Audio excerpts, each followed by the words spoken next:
জার্মানিতে পাওয়া গেল অজানা সংস্কৃত গ্রন্থ, কোন রহস্য লুকিয়ে রয়েছে এর প্রতিটি পাতায়। জার্মানির একটি প্রাচীন গ্রন্থাগারে এক অদ্ভুত সংস্কৃত গ্রন্থ আবিষ্কৃত হয়েছে, যা গবেষকদের মধ্যে চাঞ্চল্য সৃষ্টি করেছে। এটি এমন এক পুরনো পাণ্ডুলিপি, যার ভাষা, লেখা এবং বিষয়বস্তু এখনও বিজ্ঞানীদের কাছে পুরোপুরি অজানা। এই পাণ্ডুলিপিটি একটি সাধারণ ভারতীয় সংস্কৃত গ্রন্থ হিসেবে ধরা হলেও তার বিশেষ বৈশিষ্ট্যগুলো দ্রুত গবেষকদের দৃষ্টি আকর্ষণ করে।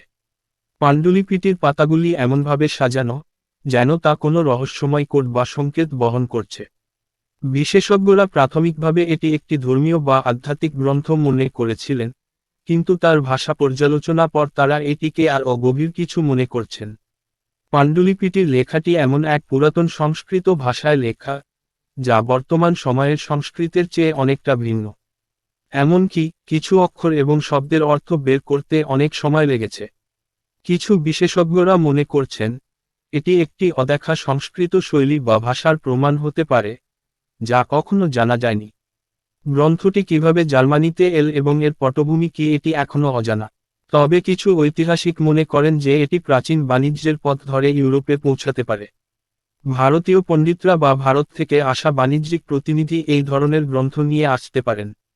এখন বিভিন্ন দেশ থেকে বিশেষজ্ঞরা একত্রিত হয়ে এই পাণ্ডুলিপিটি বিশ্লেষণ করছেন। কিছু ভাষাতাত্ত্বিক ও সাংস্কৃতিক গবেষকরা এটি সম্ভবত একটি অজানা প্রাচীন সভ্যতার চিহ্ন হিসেবে দেখতে চাইছেন।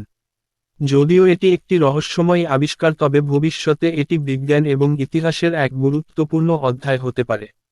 এই রহস্যময় গ্রন্থটি কি সত্যিই কোনো শক্তির নির্দেশিকা, নাকি এটি শুধু এক টুকরো ইতিহাসের অংশ, তবে তা জানা এখনও বাকি।